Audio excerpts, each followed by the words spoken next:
Assalamualaikum warahmatullahi wabarakatuh. Innal hamdalillah nahmaduhu wa nasta'inuhu wa nastahdihi wa nastaghfiruh wa na'udzu billahi min shururi anfusina wa min sayyiati a'malina. Man yahdihillahu fala mudilla lahu wa man yudlil fala hadiya lahu. Asyhadu an la ilaha illallah wahdahu la syarika lah wa asyhadu anna Muhammadan abduhu wa rasuluh. Allahumma salli wa sallim ala Muhammad wa ala alihi wa sahbihi wattabi'ina bi ihsanin ila yaumiddin. Amma ba'd. Rabbi syrah li sadri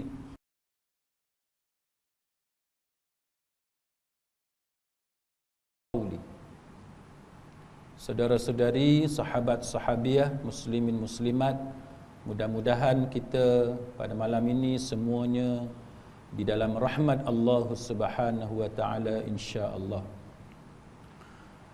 Yang pertama-tamanya segala puji-pujian alhamdulillah hanya bagi Allah Subhanahu wa taala. Salawat dan salam ke atas junjungan besar Nabi kita Muhammad sallallahu alaihi wasallam. Malam ni pengajian sirah ataupun biography of the Prophet. Sirah iaitu pengajian untuk kita mengenali dengan lebih dekat kehidupan Nabi kita Muhammad sallallahu alaihi wasallam berdasarkan kitab Ar-Rahiqul Makhtum.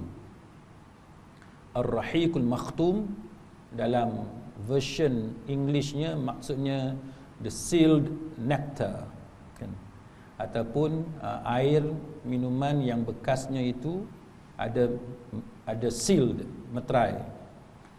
Jadi itu maksud kitab yang bertajuk Ar-Rahiqul Makhtum yang disusun oleh Syekh Safiur Rahman Al-Mubarakfuri yang merupakan tenaga pengajar di Universiti Islam Madinah. Pada malam ni kita masuk pada muka surat yang ke-26 iaitu suku kaum Arab. Muka surat yang ke-26 suku kaum Arab. Malam ni kita akan berkenalan dengan lebih dekat, berkenaan dengan latar belakang Jazirah Arab itu dengan cara mengenali apa dia puak-puak ataupun suku kaum Arab yang ada di sana. Orang-orang Arab telah dibahagikan mengikut keturunannya kepada 3 golongan. Kan ada tiga golongan Arab, 3 puak ataupun 3 kumpulan. Yang pertama disebut sebagai Arab Baidah. Arab Baidah. Baidah maknanya Arab yang awal, Arab yang dah pupus. Disebut di situ Arab Baidah maksudnya ialah kaum Arab purba yang sudah pupus, di mana sejarahnya sangat sedikit diketahui. Maknanya maklumat lanjut tu tak ada, kan? Hanya maklumat yang sedikit, yang ringkas, dan tidak mungkin untuk dapat diselidiki secara terperinci. Jadi nak dapatkan maklumat lebih lanjut tu memang susahlah. Contohnya kaum Ad, kan, kaum Thamud, kan, Tasam, Judaiz, Imlaq dan lain-lain. Ini antara kaum-kaum yang kita tahu melalui Al-Quran. Dan kita baca Quran dan kita melihat tafsir yang dihuraikan oleh para mufassirun yang mu'tabar, maka kita kenal kaum Ad, kan, kita kenal kaum Thamud. Jadi ini semua kaum Arab. Tapi nak cari keturunan dia, cucu cicit dia, payah dah.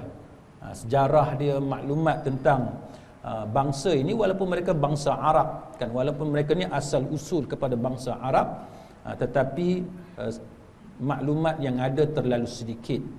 Kajian ataupun research, study untuk mendapat maklumat lebih banyak berkenaan dengan puak ini memang tak dapat, susah. Itu Arab Baidah ataupun Arab purba, Arab kuno, Arab yang awal. Yang keduanya adalah Arab Aribah, yakni Arab yang tulen. Arab yang tulen iaitu kaum Arab yang berasal dari keturunan Ya'rub bin Yasjub bin Qahtan. Mereka juga dipanggil sebagai Arab Qahtaniyah. Ini Arab yang tulen. Baik, sebab apa dia dipanggil sebagai Arab yang tulen? Sebab apa dipanggil sebagai Arab yang tulen? Jawapan dia nombor 3 tu. Nombor 3 tu sebab dia ada satu lagi Arab, dia panggil Arab Musta'ribah. Arab yang campuran ataupun Arab baru. Baik, Arab Musta'ribah ini ataupun Arab yang mix, dia mix. Dia adalah Arab yang berasal dari keturunan Ismail. Mereka juga dipanggil sebagai Arab Adnaniyah, kan? Tempat kelahiran Arab tulen ataupun kaum Qahtan adalah negeri Yaman. Jadi Yaman ni adalah satu tempat yang disebut sebagai tempat Arab tulen. Jadi kalau tuan-tuan tengok pun memang negara-negara Arab ni bahasa dia pun berbeza, kan? Sebab tu antara tempat yang bagus, kan, untuk belajar Arab, antara kalau tuan-tuan biasa dengan ustaz-ustaz kita yang pergi ke luar negara, mereka kata kalau nak belajar bahasa Arab, kalau Mesir tu jauh sangat, kan? Mesir tu dia punya bahasa dia tu jauh sangat, kan? Jadi antara tempat yang bagus untuk belajar bahasa, contohnya Arab Yaman. Kalau kita nak belajar bahasa Arab, antara tempat yang bagus Yaman. Sebab tu ustaz-ustaz kita kalau tuan-tuan tengok ramai yang datang pada Yaman, kan, tuan-tuan boleh tengok bahasa Arab dia, kan? Dia lebih pure, kan? Jordan sebagai contoh, kan? Jadi sebab tu kalau tuan-tuan, dan satu lagi Maghribi. Kalau tuan-tuan tengok ustaz-ustaz yang belajar bahasa Arab, ini antara tempat-tempat yang mana bahasa dia tu walaupun tidak pure 100%, tapi dia lebih mendekati, kan? Lebih hampir. Dia macam English jugalah. Macam English, tuan-tuan, kalau tuan-tuan tahu bumi Inggeris itu asal dia, lepas tu Amerika dan sebagainya. Jadi dia punya accent dia tu berbeza, kan? Jadi Arab tulen, dia kata ialah tempat kelahiran Arab tulen ataupun kaum Qahtan adalah negeri Yaman, lalu berkembang menjadi beberapa buah kabilah dan suku. Di antara yang terkenal ialah 2 kabilah. Yang pertamanya kabilah Himyar, yang terdiri dari beberapa keturunan yang paling terkenal, antaranya ialah Zaid al-Jumhur, Quda'ah dan Saksik.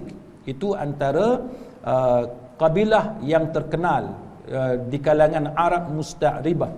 Yang keduanya Kahlan, yang terdiri daripada beberapa suku atau keturunan yang terkenal, iaitu Hamdan, Anmar, Tayyib, Madhij, Kindah, Lakham, Judham, Aus, Khazraj, anak keturunan Jafnah Raja Syam dan lain-lainnya. Jadi banyak dia punya pecahan-pecahan dia. Baik. Suku-suku Kahlan, dia bagi contoh di sini, adalah banyak, ramai di kalangan mereka yang berhijrah meninggalkan Yaman. Asal dia Yaman tapi dia meninggalkan Yaman. Lalu tersebar ke serata penjuru semenanjung tanah Arab sebelum terjadinya banjir besar.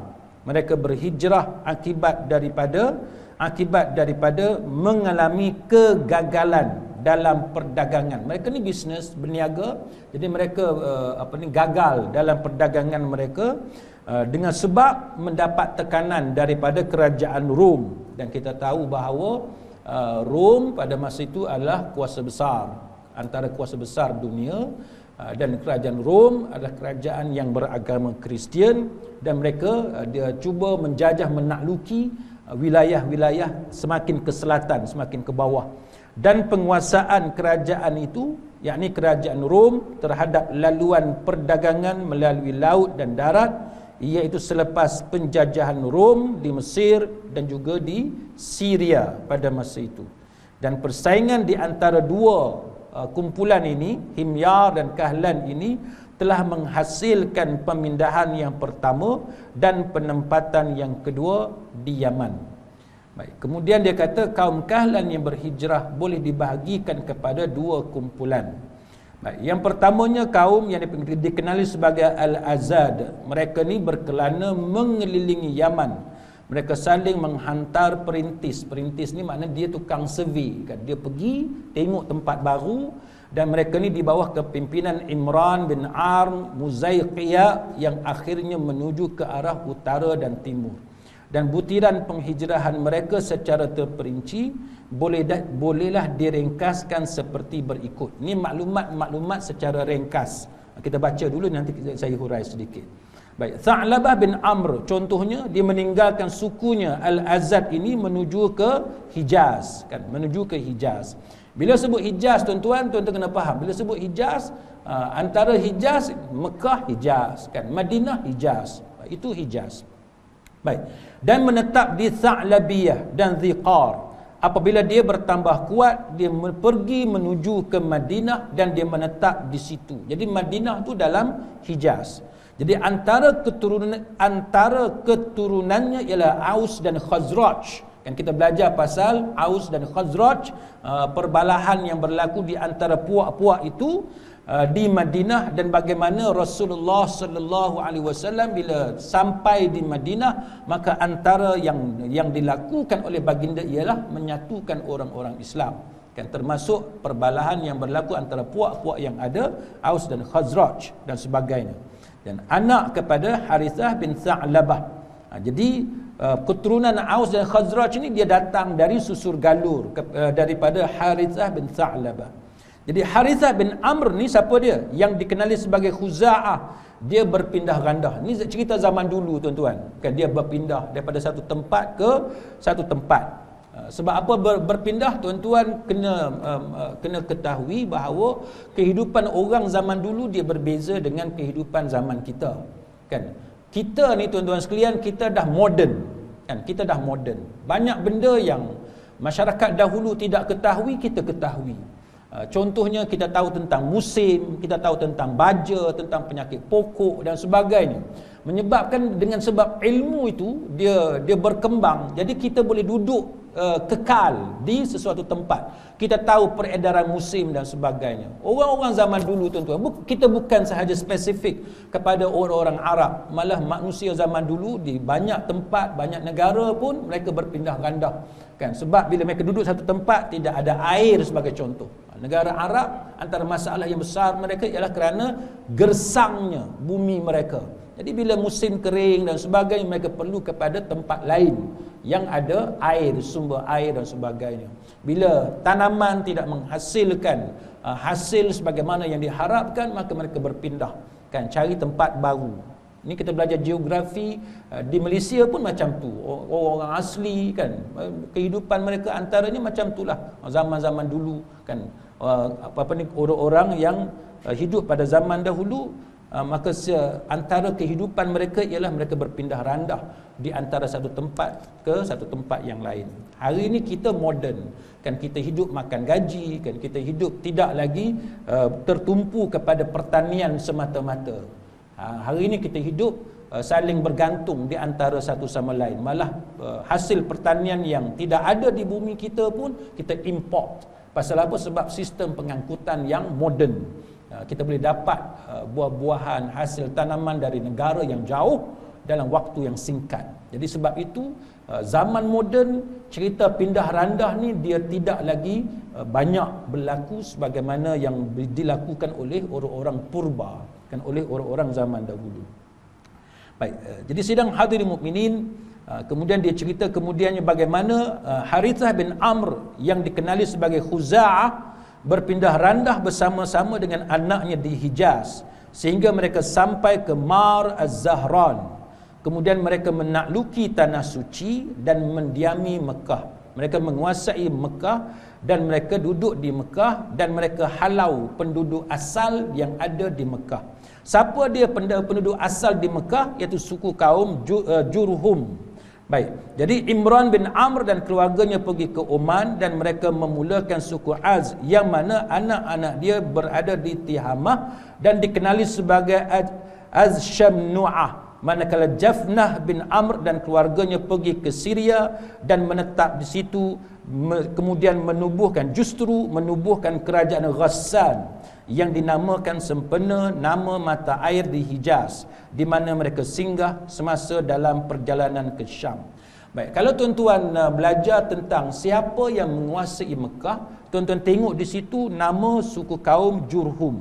Jadi malam ni saya akan fokus kepada keluarga ataupun keturunan orang yang menguasai bumi Mekah. Kita nak tengok sedikit sejarah yang ada di bumi Mekah pada masa itu. Baik. Jadi kalau kita lihat tuan-tuan sekalian, sebenarnya orang yang memegang yang menguasai Kaabah, yang memegang kunci Kaabah itu, dia berubah kan daripada satu puak kepada satu puak yang lain, dengan sebab jenayah maksiat yang dilakukan oleh suku kaum yang menguasai Mekah kan, yang memegang kunci Kaabah. Jadi ini yang menyebabkan Mekah itu dia ada sejarah-sejarah yang tertentu. Baik, contohnya tuan-tuan sekalian, kalau kita lihat, ini tambahan kepada kitab Ar-Rahiqul Makhtum. Contohnya dalam kitab Sirah Ibnu Hisham kan, yang mana Ibnu Ishaq dia kata apa? Qala Ibnu Ishaq, dia cerita tentang suasana yang ada pada masa itu kan, yang mana macam mana keadaan di Mekah kan pada waktu itu. Contohnya dia kata bagaimana yang kita sebut sebagai kaum kafir Quraisy kan, kaum kafir Quraisy. Sewaktu di Mekah, kita tahu bahawa Mekah ni dia ada banyak berhala kan, dia ada banyak berhala. Dan kita tahu bahawa amalan haji di Mekah tu dia ada macam-macam amalan yang diada-adakan oleh orang Arab jahiliah, termasuk berbogel, ketika tawaf dan sebagainya. Baik, maka Ibnu Ishaq dia cerita satu contoh yang berlaku di Mekah. Dia kata contohnya kaum kafir Quraisy kan, dia kata ittakhadhu isafa, dia kata telah menjadikan Isaf dan juga Nailah sebagai berhala sembahan di tempat yang berdekatan dengan telaga Zamzam.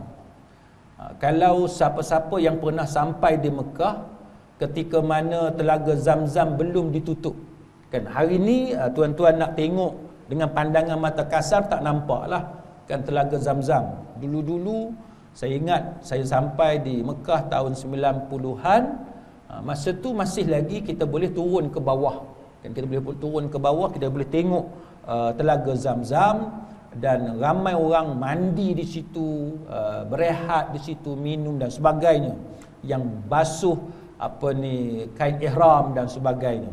Itu dululah kan. Sekarang tuan-tuan tak nampak dengan pandangan mata di Masjidil Haram, tuan-tuan kita tak dibenarkan masuk ke bawah tu sebagaimana dahulu. Baik, jadi orang-orang Arab dahulu tuan-tuan, khususnya kaum kafir Quraisy, sebagaimana yang disebutkan oleh Ibnu Ishaq, ini dia punya latar belakang supaya tuan-tuan nampak keadaan di Mekah pada masa itu.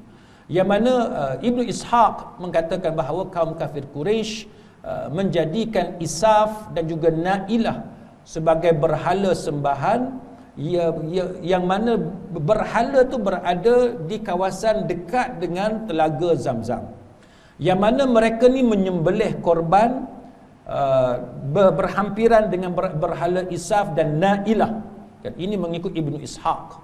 Dan Isaf dan Nailah ni dia ada cerita dia berkenaan dengan Isaf dan Nailah. Macam mana Isaf ni dia jadi berhala, macam mana ada patung Isaf, macam mana ada patung Nailah. Dia ada asal usul cerita dia.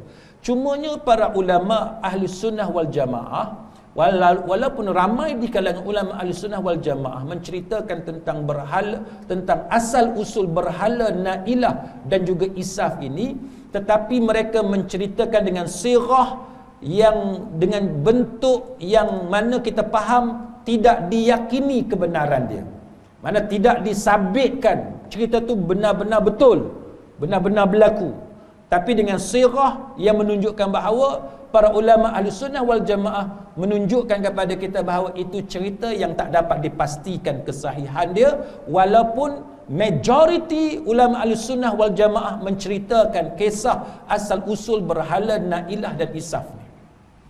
Kalau tuan-tuan belajar bahasa Arab sebagai contoh, kalau tuan-tuan tengok satu-satu cerita itu ataupun satu-satu kisah itu diceritakan dengan perkataan qila, kan? Qila, dikatakan, diceritakan. Maka bila dia guna sirah yang macam tu, qila, dikatakan, maka itu menunjukkan bahawa dia adalah dhaif. Dia benda yang tak dapat dipastikan kesahihan dia. Ataupun yuqalu, kan, yuqalu, maka tak dapat dipastikan kesahihan dia. Jadi kalau kita cerita tentang background, historical background kepada berhala-berhala yang ada di Mekah, tentang puak mana yang menguasainya, macam mana satu-satu puak tadi boleh hilang, kan, kuasa menguasai, daripada dulu mereka menguasai Mekah kemudian bertukar kepada puak lain. Dia ada historical background dia. Cuma cerita-cerita macam ni adalah cerita yang masyhur pada zaman Arab jahiliyah, tapi bila tiba zaman kita ada disiplin ilmu, kan, kita cerita sebab dia masyhur pada zaman jahiliyah, tetapi tak dapat dipastikan kesahihan cerita dia. Apa dia cerita dia, tuan-tuan? Cerita dia tentang asal usul berhala ni. Asal usul berhala. Berhala yang bernama Isaf dan Na'ilah. Yang mana Isaf dan Na'ilah ni dahulunya ada satu orang lelaki dan satu orang perempuan daripada suku kaum Jurhum. Ini kaitan dengan Jurhum yang tuan-tuan boleh tengok dalam Ar-Rahiqul Makhtum, kan. Macam mana dia boleh berpindah daripada satu suku kaum Jurhum kepada puak yang lain. Dia ada cerita dia. Maka antaranya ialah apa yang berlaku kepada dua orang lelaki dan perempuan ini, yang mana lelaki dan perempuan ini daripada suku kaum Jurhum, iaitu Isaf dan juga Na'ilah. Jadi Isaf ni, apa kesalahan yang dia buat? Mereka ni berzina di dalam Kaabah. Mereka buat maksiat di dalam Kaabah. Ini contoh kejahatan, kemungkaran yang dilakukan oleh dua orang daripada suku kaum Jurhum. Maka berdasarkan riwayat ini, dengan sebab Isaf dan Na'ilah berzina di dalam Kaabah, maka Allah Subhanahu wa taala mengubah mereka menjadi dua buah batu. Ini yang disebut dalam sirah Ibnu Hisham, kan? Ini disebut dalam sirah Ibnu Hisham. Tapi sebagaimana yang tuan-tuan mungkin belajar dalam sirah Ibnu Hisham, kita tak boleh terima bulat-bulat cerita macam ni, kan? Kita tak boleh terima bulat-bulat. Dan dalam sirah Ibnu Hisham juga diceritakan satu riwayat bahawa Aisyah radhiyallahu anha berkata, katanya, ini adalah kata-kata daripada Aisyah radhiyallahu anha, iaitu kami dahulunya selalu mendengar kisah berkenaan dengan Isaf dan Na'ilah, yang mana mereka berdua adalah lelaki dan perempuan daripada suku kaum Jurhum. Mereka berdua ini, kalau ikut riwayat ni lah, dia kata, Aisyah kata, mereka berdua berzina di dalam Kaabah. Lalu Allah Subhanahu wa taala mengubah mereka menjadi dua buah batu. Kan, sebahagian ulama kata satu batu tu berada di Safa, satu lagi batu berada di Marwah. Jadi orang Arab zaman dahulu bila mereka sa'i, kan, mereka sa'i di antara Safa dengan Marwah, maka mereka akan pergi kepada Safa. Di situ ada satu berhala, satu lagi ada satu berhala. Berhala siapa? Isaf dan Na'ilah. Baik.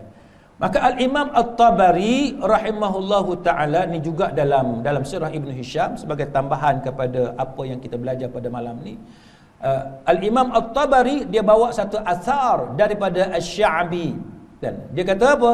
Dia kata anna wathanan, dia kata ada satu berhala, kan, wathanan ni berhala.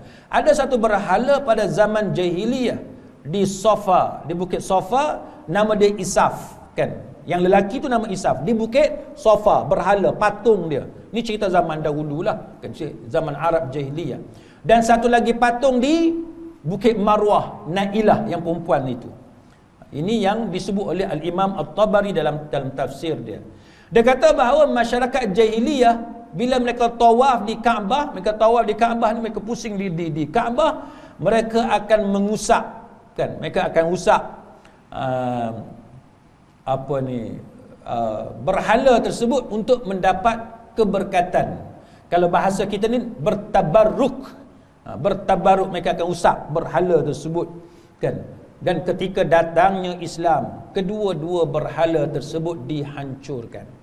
Sebab tu kita, kalau tuan-tuan sampai di sana, tuan-tuan tengok ada jemaah haji ataupun jemaah umrah yang dia pergi usap apa ni, pintu masjid lah, dinding masjid apa semua kan, dengan kain apa semua disapu kat muka dia. Tuan-tuan boleh tengok apa ni, orang-orang Arab yang duk jaga di kawasan itu, dia buat isyarat, dia kata majnun. Dia buat isyarat majnun kan, dia kata gila, orang gila. Pasal apa? Sebab dalam Islam kita tidak diajar bertabarruk yang macam tu. Bertabarruk style usap, sapu apa semua ni, ini adalah amalan orang-orang jahiliyah kepada berhala dia. Sebab tu kita pun memang dilarang daripada mengusap kubur. Kan? Kita pergi kubur ayah kita ke, mak kita ke, kalau kita saja pegang itu tak apa. Tapi kalau kita niat bertabarruk, kan, niat nak ambil berkat, sebab kubur tu kubur wali. Kan, kita sapu kat muka kita, kita nak ambil berkat. Yang tu dilarang. Tapi kalau kita sapu tu sebab kita sayang kat ayah kita, kita duduk tarik apa ni, duduk bersihkan kubur, itu cerita lain. Benda yang tak ada niat apa-apa. Kan, yang tak ada niat apa-apa itu cerita lain. Kan, kita pegang apa-apa yang ada di situ, bukan niat nak sapu bertabarruk, yang tu tak apa. Yang tak bolehnya niat bertabarruk.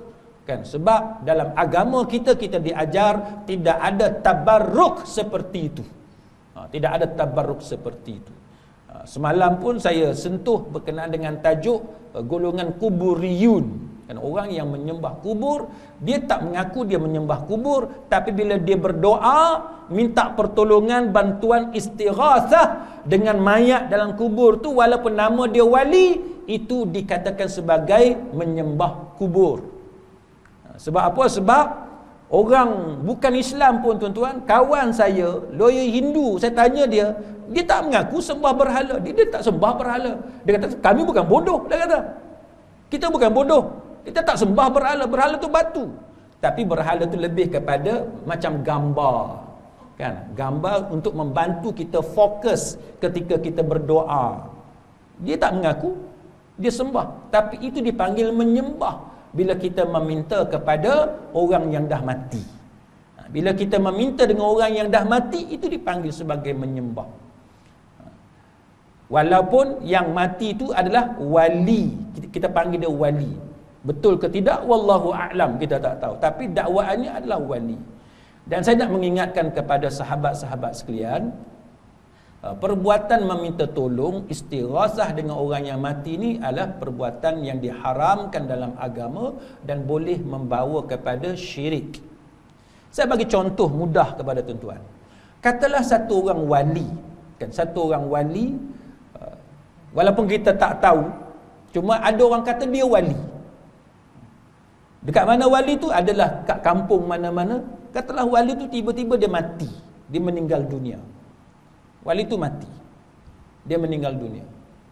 Bila kita uruskan jenazah orang tua ni yang dianggap sebagai wali ni, tuan-tuan, kita sembahyang mayat kan?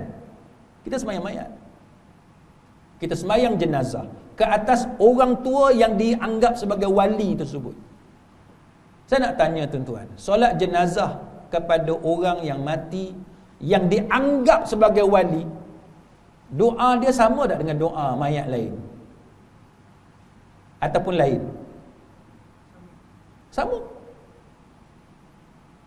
Islam mengajar kepada kita, tak kira siapa dia, asalkan dia orang Islam, dia orang yang beriman, dia mati, kita uruskan jenazah dia sebagai orang Islam. Doa kepada jenazah tu, kepada mayat tu sama. Apa doa dia, tuan-tuan? Doa dia adalah Allahumma ighfir lahu warhamhu wa'afihi wa'fu anhu wa akrim nuzulahu, dan sampai habislah. Sahabat meninggal dunia, doa macam mana? Macam tu juga. Sedangkan kalau kita nak kata wali Allah, sahabat Nabi paling tinggi maqam dia sebagai wali Allah. Wali Allah kalau mati pun tuan-tuan, kita doakan supaya Allah Ta'ala ampun dosa dia. Bukan kita minta tolong dengan dia.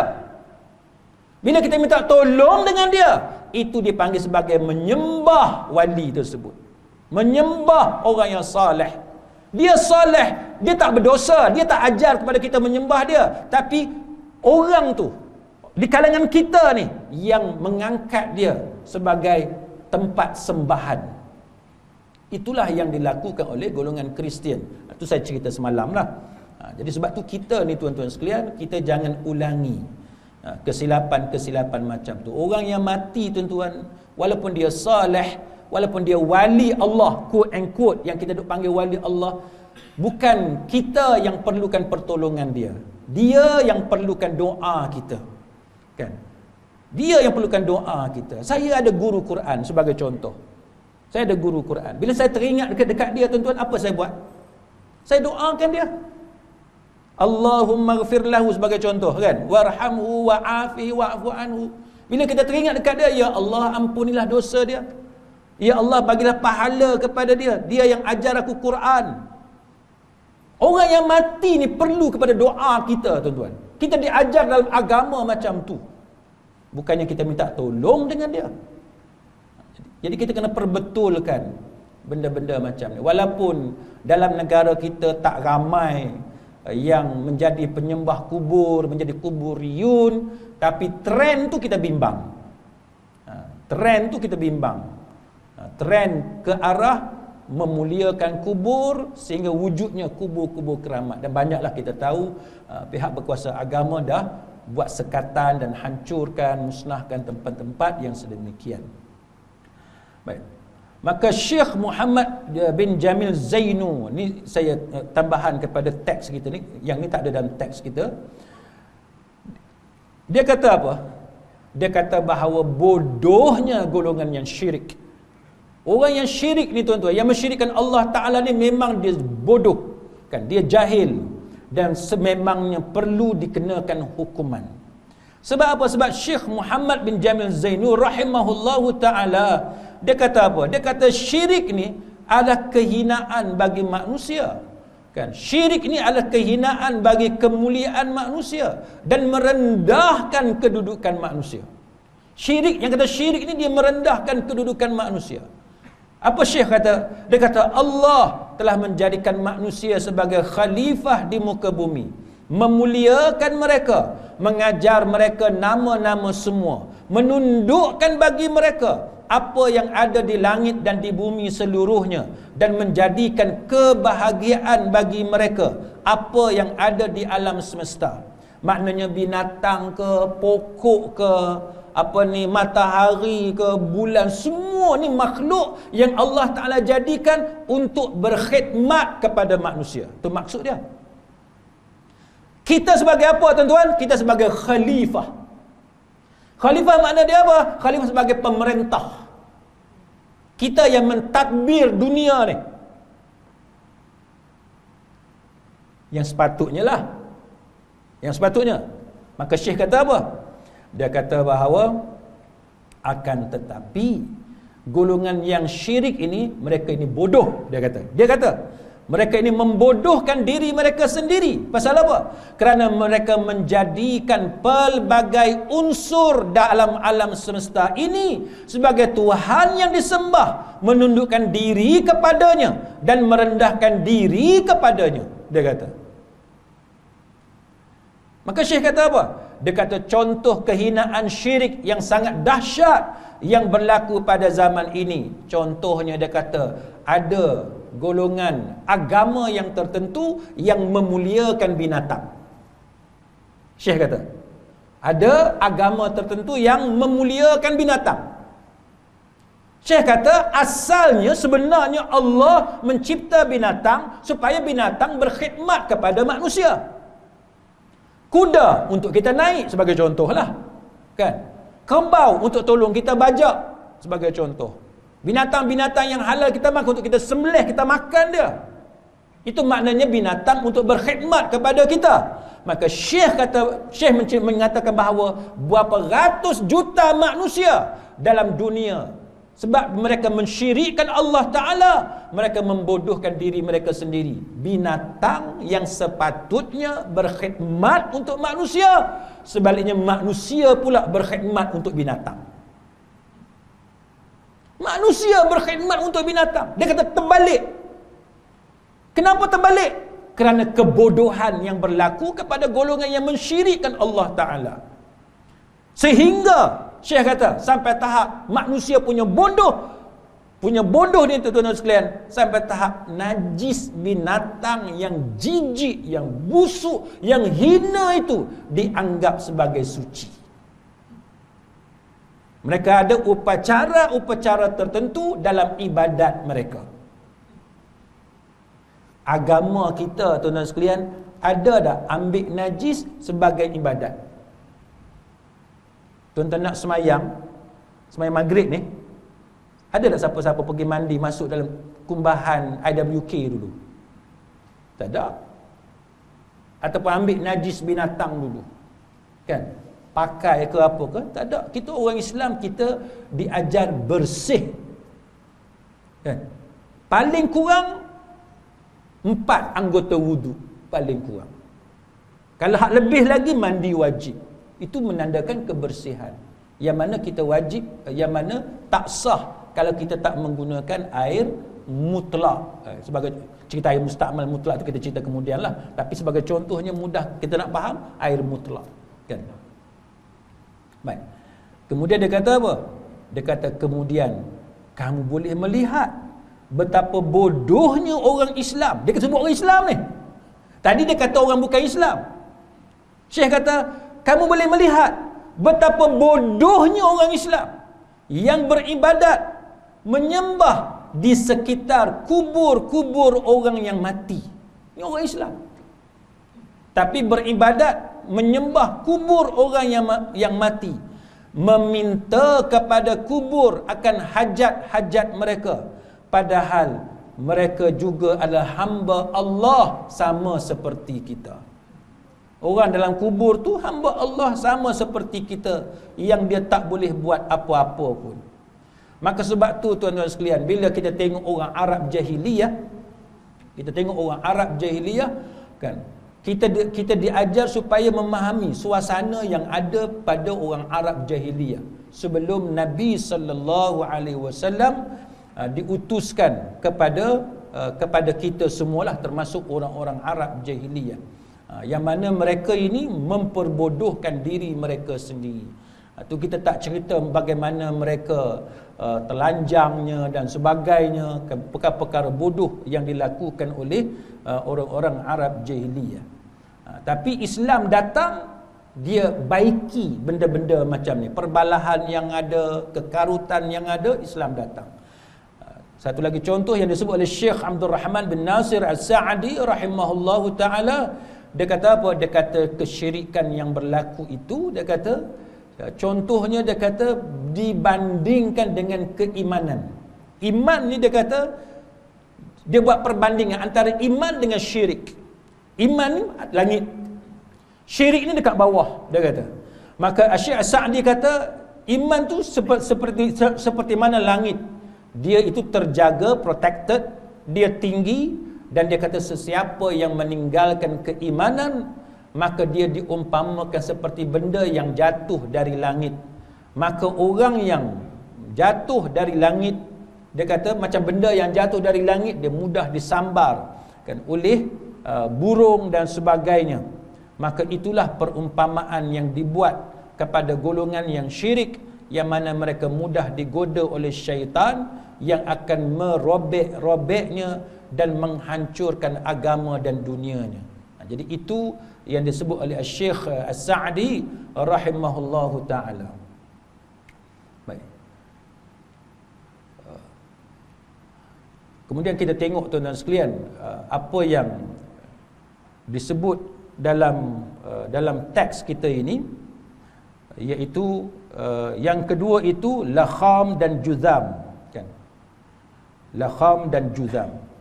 Tokoh di kalangan mereka ialah Nasr bin Rabi'ah, pengasas raja-raja Munzir ataupun Manazirah di Hira. Yang kemudiannya yang ketiga itu Bani Ta'i. Mereka berpindah ke arah utara hingga singgah di antara dua gunung, Aja dan Salma, dan akhirnya menetap di sana, dan dua buah gunung itu dikenali dengan nama Gunung Ta'i, sempena nama mereka. Yang keempat itu Kindah, mereka singgah di Bahrain tetapi terpaksa meninggalkannya dan akhirnya singgah di Hadramaut. Kalau tuan-tuan tengok di Bahrain itu, siapa yang pernah sampai, Bahrain adalah sebuah negara Arab, tetapi majoriti yang ada di Bahrain adalah golongan Syiah, tetapi yang memerintah Bahrain sekarang adalah golongan Sunni. Tetapi kalau tuan-tuan pergi ke Bahrain, tuan-tuan solat, kebanyakan masjid, banyak masjid di Bahrain adalah masjid Syiah. Dan kalau tuan-tuan ingat kisah bagaimana golongan Qaramitah, kan, Qaramitah yang ini disebut oleh Imam Ibn Jauzi dalam kitab Talbis Iblis, golongan Qaramitah ketika dia menyerang Mekah, dia cabut batu Hajar Aswad, Hajar Aswad dan bawa ke Bahrain. Sebagian ulama ahli sejarah mengatakan bahawa Hajar Aswad hilang selama 2 tahun. Dia hilang selama 2 tahun dan dikatakan bahawa ianya dibawa ke Bahrain. Jadi batu Hajar Aswad itu dalam bongkah yang besar itu, dia hanya tinggal cebisan yang kita boleh lihat sekarang yang ada di penjuru Hajar Aswad.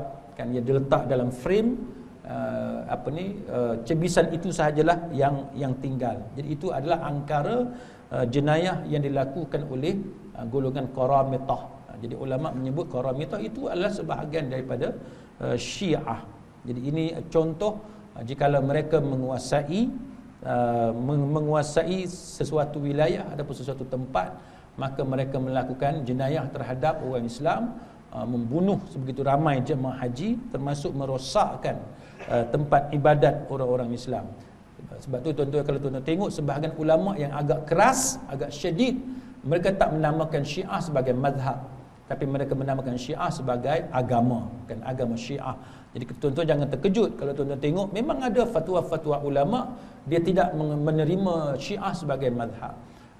Kalau tuan-tuan lihat contohnya Dr. Yusuf Al-Qaradawi, antara tokoh yang cuba untuk melakukan takrib, kan, untuk mendekatkan, untuk mendamaikan antara Syiah dan Sunni, tapi akhirnya Dr. Yusuf Al-Qaradawi mengakui bahawa usaha itu gagal, kan, Tapi itulah realiti dia, tuan-tuan sekalian, apa yang ada, pertentangan yang ada di antara golongan Sunni dengan golongan Syiah. Baik. Jadi Kindah yang keempat itu, Kindah mereka singgah di Bahrain tetapi terpaksa meninggalkannya dan akhirnya singgah di Hadramaut. Kan, Hadramaut, dalam kuliah saya sebelum ni kita dah cerita tentang bagaimana apa yang ada di Hadramaut, kan, golongan Sufi. Walaupun Sufi ini satu istilah yang kabur sebenarnya. Kan, Sufi ini satu istilah yang kabur. Apa yang dimaksudkan dengan Sufi? Kan, sebagian ulama dia memberi takrif Sufi ni golongan yang membersihkan diri dia daripada sifat-sifat mazmumah dan sebagainya, menghiasi diri dengan sifat mahmudah. Jadi ada orang tanya, apakah Sufi itu dia selari dengan sunnah yang diajarkan oleh Nabi sallallahu alaihi wasallam. Jadi para ulama mempunyai pandangan yang berbeza tentang istilah Sufi. Sebagian ulama yang agak syadid, mereka mengatakan bahawa Sufi ini adalah golongan yang bodoh, kan, sebab banyak keadaan yang mana mereka lakukan itu perkara yang melampau, kan. Tetapi kalau kita mengambil jalan yang sederhana, kita mengatakan bahawa Sufi selari ataupun tidak dengan ajaran Islam bergantung kepada bagaimana kita mentakrifkan istilah Sufi itu sendiri. Kalau kita kata Sufi itu ialah kita meninggalkan perkara-perkara yang buruk, perkara-perkara yang jelek, akhlak-akhlak yang keji, kan, sifat-sifat yang tidak baik, contohnya sifat-sifat dengki, kan, sifat apa kita kata marah dan sebagainya, zuhud, kan, kita zuhud kepada dunia dan lain-lain, maka itu adalah perkara yang menepati sunnah Rasulullah sallallahu alaihi wasallam. Dan kita mengatakan bahawa kalau itulah istilah Sufi, maka sahabat-sahabat Nabi adalah sebaik-baik Sufi, kan, sebaik-baik Sufi, kerana mereka adalah generasi yang sangat baik akhlak mereka. Tapi kalau kita nak sebut sufi itu bergantunglah kepada bagaimana kita mentakrifkan istilah sufi tersebut. Baik. Dalam teks kita ni dia kata bahawa akhirnya mereka singgah di Hadramaut. Walaupun di Hadramaut sebagaimana yang saya sebut tadi, hari ini ada golongan sufi yang melampau, kan, ada sufi yang melampau, tetapi itu tidak menafikan bahawa di Hadramaut juga ramai orang-orang Islam ataupun golongan sufi yang baik-baik, yang bagus. Bukan semuanya sesat. Yang sesat itu adalah hanya golongan yang melampau. Namun nasib mereka tidak jauh berbeza seperti semasa berada di Bahrain, hingga mereka berpindah lagi ke Najd. Najd ni, siapa yang ikut kuliah saya sebelum ni, saya dah tunjuk dia berada di tengah, kan. Bila kita menggunakan perkataan Najd ni kita nak refer kepada apa, kan? Dalam hadis-hadis Nabi, adakah kita nak kata Najd itu bermaksud kawasan di pertengahan semenanjung tanah Arab, ataupun Najd ini merujuk kepada dataran tinggi, kawasan-kawasan tinggi termasuk seperti Iraq. Jadi itu yang kita perlu pastikan. Bila kita sebut Najd itu maksud dia wilayah yang mana satu. Hingga mereka berpindah lagi ke Najd. Di sana mereka menubuhkan pemerintahan yang besar dan kuat, tetapi pemerintahan itu tidak bertahan lama, hingga mereka luput dan tidak meninggalkan jejak. Jadi golongan Kindah ni satu golongan, satu suku yang kemudiannya hilang. Dia hilang begitu sahaja, kan. Satu lagi kabilah Himyar ialah Khuza'ah yang meninggalkan Yaman.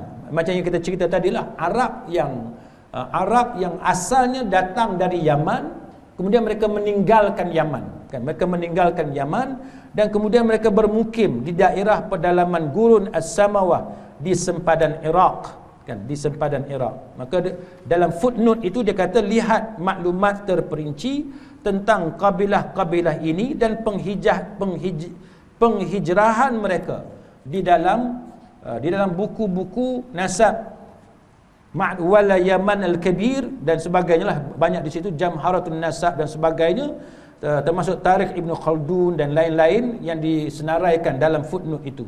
Dan terdapat perbezaan yang cukup ketara dalam pelbagai rujukan sejarah mengenai hijrah-hijrah yang mereka lakukan dan sebab-sebabnya. Tetapi setelah mengamati secara teliti dari pelbagai sudut, maka kami telah menetapkan pendapat yang kami anggap kuat dalam bab ini berdasarkan dalil yang ada. Maknanya Syekh Safiur Rahman Al-Mubarakfuri, dia kata dia telah menimbangkan semua cerita perpindahan kaum-kaum yang ada itu dan dia dah tapis. Maka apa yang dia masukkan dalam teks kita ini, dia kata itu yang terbaik di sisi dia. Itu yang terbaik di sisi dia.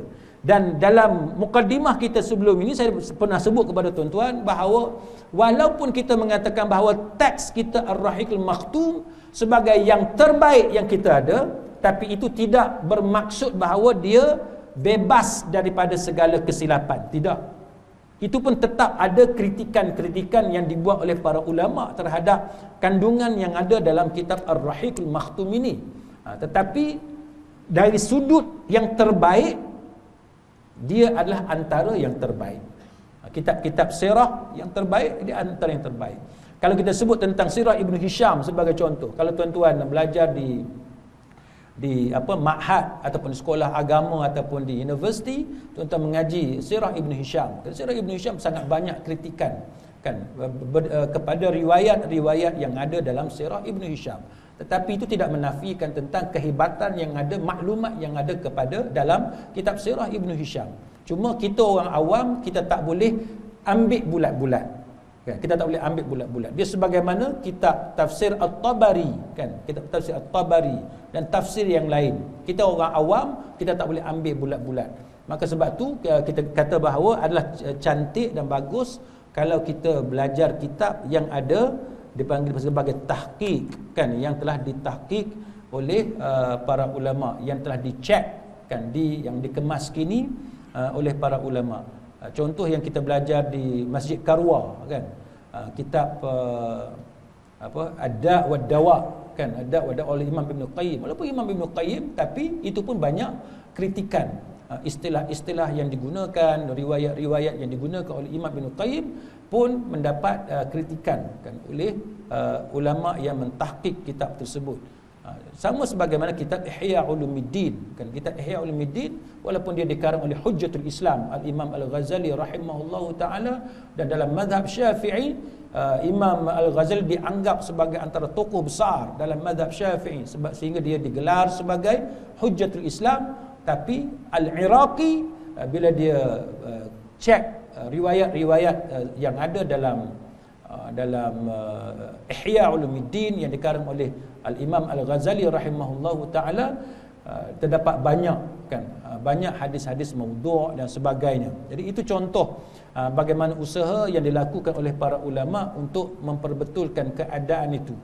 Baik, jadi sebagai akhirnya tuan-tuan sekalian, sebagai satu dua contoh untuk menunjukkan kepada tuan-tuan bahawa penting kita belajar latar belakang ni kan, kita belajar walaupun kita mungkin tak dapat menyelami secara detail latar belakang ini, tetapi penting kita tahu budaya-budaya Arab kan, macam mana budaya orang Badui dan sebagainya, termasuk yang kita sebut tadi Arab itu yang dipecahkan kepada tiga golongan dan sebagainya, supaya kita dapat gambaran terhadap apa yang berlaku dalam perkembangan Islam yang dibawa oleh Nabi kita Muhammad sallallahu alaihi wasallam. Sebagai contoh tuan-tuan sekalian, kalau saya sempat berkongsi dengan tuan-tuan sekalian, ialah apabila Nabi sallallahu alaihi wasallam hidup di tengah-tengah orang Arab, kita dapati bahawa Nabi tidak pernah mengajar kepada kita supaya memakai pakaian yang tertentu. Walaupun Nabi orang Arab, cuma ada bahagian-bahagian tertentu yang ulama membuat satu hukum yang khusus.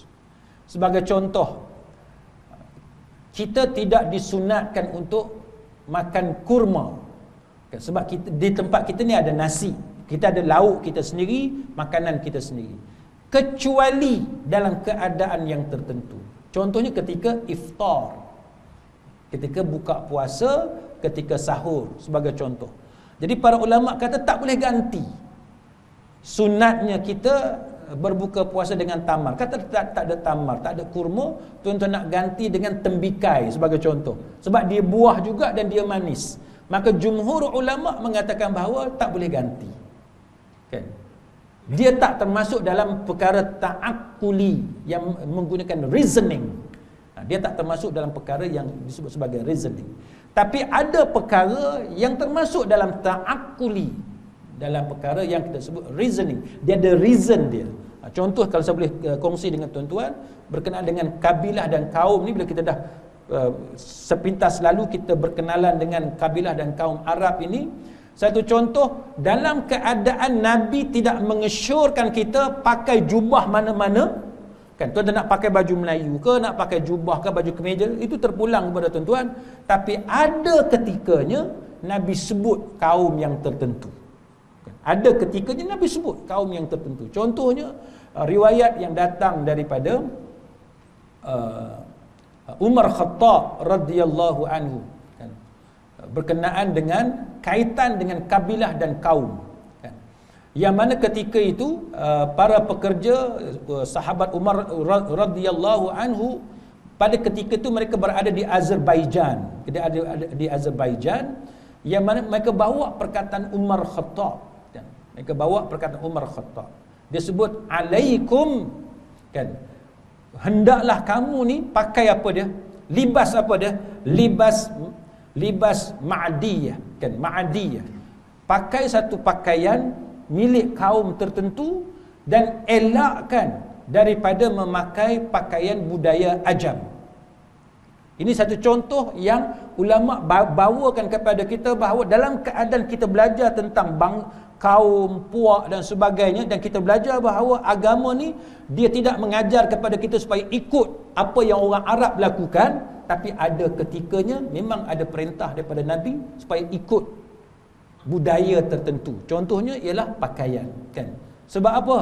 Sebab dalam yang diriwayatkan oleh Ibnu Abi Syaibah dan sebagainya dengan sanad yang sahih, yang riwayat ini terdapat dalam Musnad Imam Ahmad. Pakai pakaian ma'adiyah. kan, jauhi budaya orang ajam. Ajam ni orang bukan Arab. Macam mana pula kita diperintahkan supaya pakai ikut kebiasaan kaum tertentu dan mengelak daripada budaya ajam, elak budaya orang bukan Arab. Jadi apa maksud dia? Jadi ini yang disebut oleh para ulama, iaitu perkataan Umar Khattab supaya kita berpakaian dengan pakaian Bani Ma'ad bin Adnan. Dia adalah keturunan Ismail, Nabi Ismail bin Nabi Ibrahim alaihissalam. Pasal apa? Bukan sebab pakaian tu sendiri, tetapi sebab pakaian tu sopan. Maksud dia macam tu, kan? Jadi sebab tu kita bukan disuruh pakai pakaian yang tertentu, tapi ciri yang ada pada pakaian tersebut. Sebab tu kita kata bahawa ajaran Islam yang Nabi bawa bukan nak suruh tuan-tuan ikut kaum tertentu. Bukan nak suruh tuan-tuan ikut suku-suku kaum tertentu, puak tertentu, tidak. Tetapi mencontohi benda baik yang ada pada suku kaum tersebut. Jadi kelebihan pakaian Bani Ma'ad ni, dia pakaian yang sederhana, pakaian yang sopan, pakaian yang sesuai.